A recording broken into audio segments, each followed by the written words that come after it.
Alright, so I'm going to be eating this stuff here. It's from 2010. And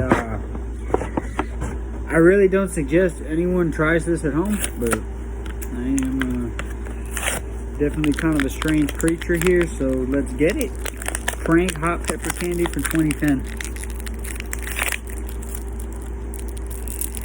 There's nothing.